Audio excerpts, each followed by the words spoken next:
Hello, nice to meet you. This is Dr. Kim. Yes, hello, nice to meet you. This is Kim Ki-hoon. The government has announced the National Pension Reform Plan. Since this is a significant situation, directly related to the citizens' retirement lives, I would like to discuss what is included in the plan and how it might affect us. Yes, once again, the national pension and pension systems are causing a stir worldwide.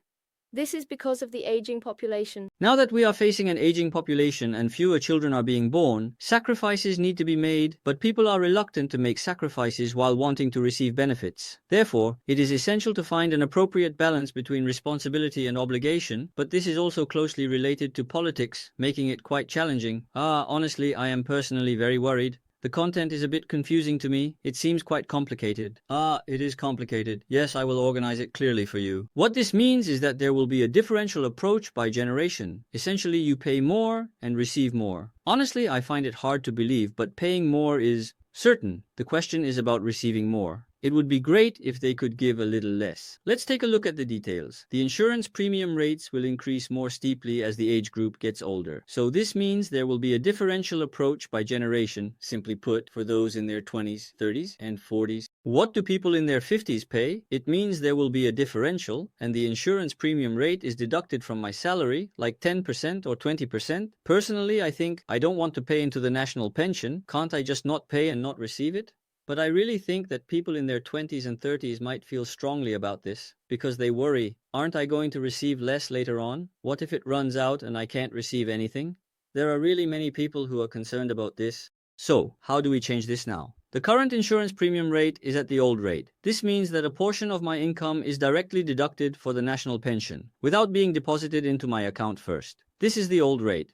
However, we plan to increase it by 13%. That's a 3% increase. Next, regarding nominal income loans, this refers to what percentage of my salary when I retire will be contributed to the national pension. For example, if my salary was 100%, then what percentage of that 100% will I contribute to the national pension? I'm also talking about the replacement rate. But what is this? The current rate is 40%, and we are proposing to increase it to 42%. Next, regarding the fund's return rate, this usually averages around 4.5%. But how are we going to achieve this? We aim to increase it to 5.0% plus some additional returns. Do you believe it or not? Right. Or what? Otherwise, if we say we can't raise it by 6 or 7%, that's the reality. However, if the return rate has been at this level for the past few decades, then honestly, even maintaining this level of return in the future would be something to be grateful for, especially regarding funds or any public matters. I believe being conservative is the right approach. If we were thinking of a return of 5.5% plus some additional margin, what happens if the return rate drops to 3% or even below that? The entire plan would fall apart, right? Additionally, there are plans to introduce an automatic adjustment mechanism.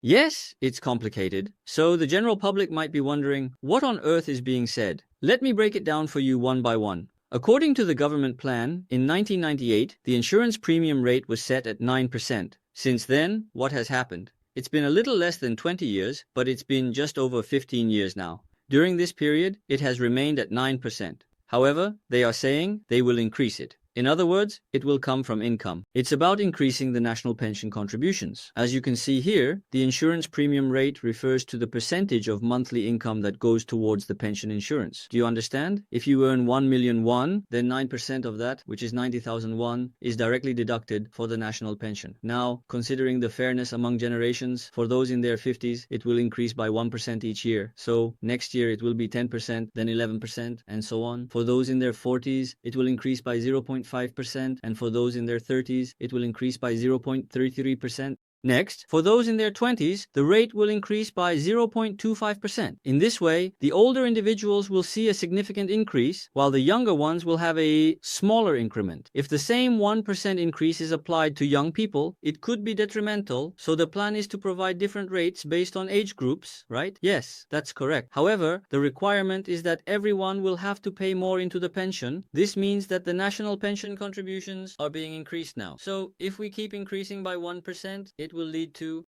In a few years, the rate for those in their 50s will become 13%, specifically in 4 years. For those in their 20s, the increase will be 0.25 percentage points, meaning it will take 16 years to reach 13%. Now, regarding this year's income replacement rate, it refers to the pension replacement ratio from the average income before retirement. Currently, it is at 42%, and it is planned to decrease by 0.5 points each year, aiming to reach 40% by 2028. The reason for this reduction is clear. Since there is no money, there are no people to pay, and that makes sense, right? Now, what about this? The government is saying to fix this at 42%. Another contradiction is that the National Pension Fund aims to increase its return rate by more than 1% annually. Achieving a 1% annual return is really a difficult task. So, while it may not be that hard to increase a small amount by 1%, raising the annual return rate of such a massive fund like the National Pension by more than 1% each year is, quite literally, just a plan. Anyway, the idea is to increase the national pension in advance for the future, but the economy is not doing well right now. Usually, if the economy had been better, people wouldn't have been so surprised by such an increase. However, with the economy struggling, it feels like the current government is unable to handle the situation, almost like being unable to date in a romantic sense, right?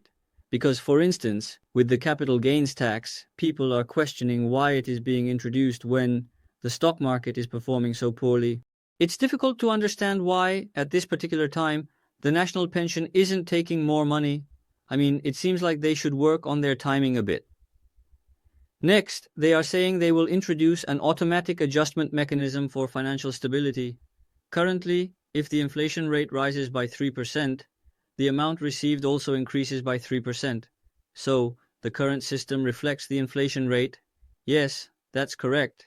But now, with the introduction of the automatic adjustment mechanism, if life expectancy increases and the number of beneficiaries rises, or if the number of contributors paying into the pension decreases due to the aging population, the proposed increase rate will be less than the inflation rate rather than the 3%. In other words, it means that the increase will be smaller depending on the situation, right? If this reform is implemented, the National Pension Fund will be depleted by 2056. But how long are we going to delay this? 70? It is said that this will be postponed until the year 2088 if an automatic adjustment mechanism is introduced. What do you think about that? There are discussions that implementing such an automatic adjustment mechanism will reduce the reflection of inflation increases. However, it seems that this does not fully account for the inflation rate in line with the low birth rate and aging population. There was another point raised, so what is another issue here? For example, if by around 2070 the national pension is completely depleted, it means that after that, people won't be able to receive anything at all. So what about those who started their social lives around 2001, 50 years ago, or 2001, 40 years ago? What about them? They are paying into the national pension, but if the fund runs out, they won't receive anything at all. Doesn't that seem unreasonable?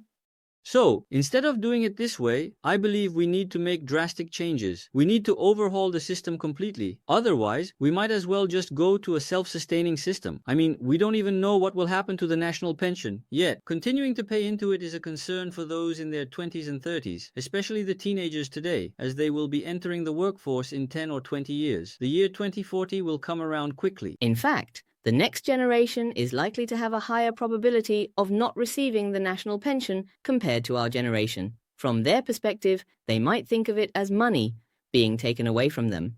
They may not even consider the possibility of receiving it at all. So, would they be willing to pay into it?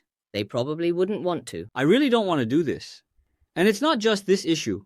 What I'm saying is that starting from 2021, South Korea was in a period of growth, but now we are entering a period of contraction. The world has completely changed, hasn't it? So, what are all the systems that fit the era of growth? The national pension? And what else? Health insurance. Health insurance is also very serious right now. It's also in deficit. What does that mean? If you get sick now, it will be a big problem. Getting sick is a serious issue. One of the biggest reasons why living in Korea was so good was its outstanding healthcare system, which was better than any other country. However, this too will soon become a thing of the past. It will be just a story from the old days when tigers smoked. Now, what else is there? Starting from 2026, the basic pension will increase from 300,000 won to 400,000 won. And this is not the only thing, right? What else is there? When I was in the military, I was an officer, so I received a decent salary. But during that time, the soldiers had almost no pay. However, suddenly giving a lot of salary to just 1 or 2 soldiers is actually causing the national finances to become a mess. Now, discussions about civil servant pensions and all basic pensions seem to be continuously arising. And look here. Look at this. 59. What is the mandatory enrollment period for the national pension? They are saying that it will be extended to 64 years. The amount of money that needs to be provided will also increase. The period we need to contribute is increasing, while the amount we will receive is decreasing. This truly challenging reality is approaching us. Now, let's take a moment to organize this information again. There is also an article that presents this data well in graphs and tables. I will explain that the insurance premium rates have been frozen for 25 years, and honestly they should have been raised much earlier. It would have been better to increase them during the good economic times when the economy was growing and developing. Now, in a situation where everyone is struggling and the economy is in a recession, it is truly unfortunate to be discussing this. There has been a lot of talk about the differential increase by generation, so I would like to discuss how this will be applied based on different age groups. Please talk about how things are changing. As you can see, those in their 20s are still in their 20s, right? So, starting next year, the rate cannot remain at the current level. It will increase to 9.25%. Then, in 2026, it will rise to 9.5%, and subsequently to 9.75%, increasing by 0.25% each year, reaching 13% by 2040. For those in their 30s, the rate will increase by 0.33% each year, reaching 13% after 2036. For those in their 40s, the increase will be 0.5%, so it will be 10.5% in 2032, reaching 13% then. Now for those in their 50s, the rate will jump to 10% next year, increasing to 13% by 2028, and from then on, they will pay 13% consistently. However, relatively speaking, the pension insurance premiums for those in their 40s and 50s are higher than those for younger individuals, and they will remain significantly higher for a considerable period. However, from the perspective of companies hiring individuals from the business era, the increasing number of insurance pensions for these individuals can be a burden. For instance, when people in their 50s leave a company to go elsewhere, whether they are in their 40s or 50s, if the proportion of the national pension is too high, wouldn't it be a bit burdensome for companies when hiring? Oh, but from the company's perspective, the retirement pension is actually a bit of a burden compared to the national pension. You see, the national pension is managed by the state, so it doesn't really concern the company. Now, looking at this table, I have a thought. Let's say I'm 31 years old. Then the rate increases by 0.33. But if I'm 39, then next year I'll be in my 40s, and the rate jumps to 0.5. Oh, isn't this week a bit strange? Depending on whether you're in your early 30s or late 30s, there seems to be a significant difference in feelings, with some experiencing joy and others facing disappointment. Yes, I heard about that. Among the current age groups, those born in 1971 and 1989 are said to be the ones losing the most. According to this ratio, I'm not sure either. I saw in the news that those born in 1971 will receive 70 million won, while those born in 1989 will receive 130 million won. They say that a lot of adjustments are being made. I think they will ask about the correlation later. So, in conclusion, what does it mean that the insurance premium rates are going up? It means that something is being reduced, right?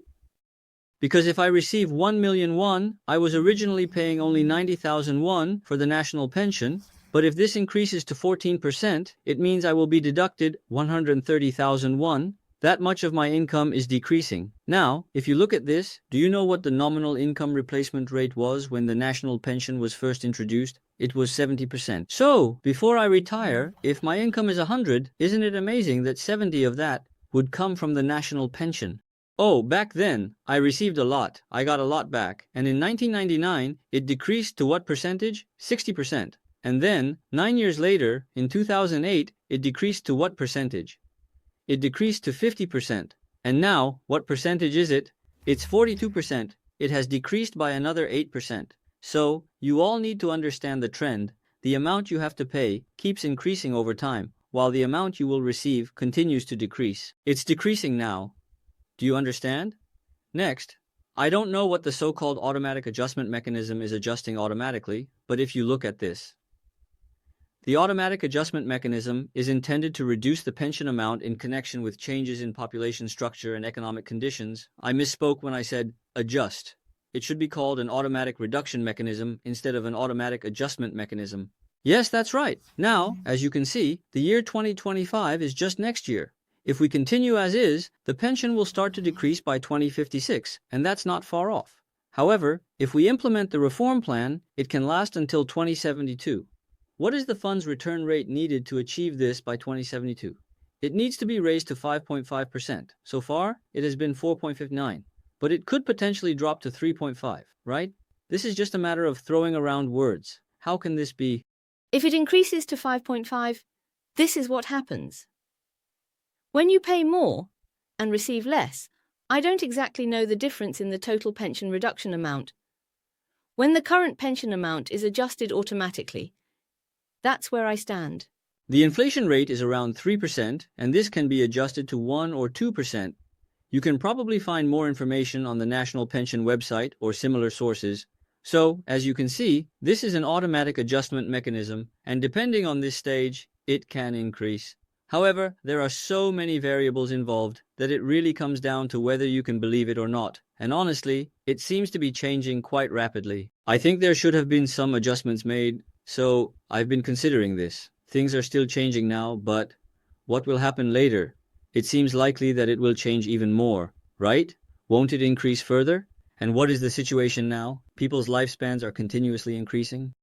Is it reasonable to continue providing the national pension until middle age when there will be no one to pay for it? It just doesn't make sense. Ultimately, those who are older now will have to make sacrifices for the younger generation. I believe we need to make sacrifices for the future generations of our Republic of Korea. So, the insurance premium rate has increased from 13% in the past. Will it not rise to 17%? Will it not reach 20%? I think it will happen. It's just a matter of time. Furthermore, the income replacement rate is currently being reduced from 70% to 60%. Then to 50% and even to 40%, but it won't drop to 30%. I can clearly see this scenario unfolding in the next 5, 10, or 20 years. What does this mean? The amount of national pension deducted from my salary is like a tax that is automatically taken out. It's bound to increase, right? More will be deducted, and as tax income decreases, what will happen to the pension? It will inevitably continue to decrease. This is the only way to maintain the national pension, right? As the insurance premium rate increases, there will be changes in the income replacement rate, but I don't think it will resolve the question of whether I can receive a pension later that is equivalent to the premiums I am currently paying. So, because of these research issues, there were even riots in France? It wasn't just demonstrations, it was a full-blown riot. I believe that if these issues become serious in Korea later on, they could really lead to significant problems. And what is the truly important point? If this happens, life is already tough, but in 5, 10, or 20 years, it will only get tougher. Will it not? It certainly will. Yes, it will inevitably become more difficult. And what does this mean? Ultimately, it will have a negative impact on the real estate market, right? I think that's not the case. It's not the strongest who survive. Who survives until the end? Just hold on. Hold on. It's not about being a zombie. The people who survive until the end are those who can adapt to market conditions like a chameleon. However, we have only recently begun to see this turning point in the world. Now, we are entering a period of contraction, and these changes are gradually appearing in reality. But why is real estate successful during this growth period? Why have we been looking at the market with this formula until now? I see this as truly dangerous. I really believe it is a serious risk. You will probably feel this deeply within the next year or two. Work can evoke an immense sense of fear. It really makes me realize how tough the world is. I am genuinely worried about the long-term future of South Korea. Instead of going all in on the overall real estate assets, we need to be thorough. We are considering asset allocation and making assessments based on data, and I believe it is especially important to buy real estate at a low price. On a positive note, I expect that there will be really good opportunities in the fall of next year, at the end of the year, or in the second half of next year, or the year after. However, I do think that the reform plan for the national pension will have an impact on the real estate market. So, rather than being slightly positive, it seems to be a bit negatively constricting. I feel like I'm going crazy, but since there are some opportunities coming next year, I will try to remain hopeful about the movies. I think now is not the time to invest in stocks or risky assets. Instead, it would be better to focus on managing assets with a thorough emphasis on safe assets while preparing for the near future. Today, we shared a lot of discussions based on the National Pension Reform Plan. Thank you.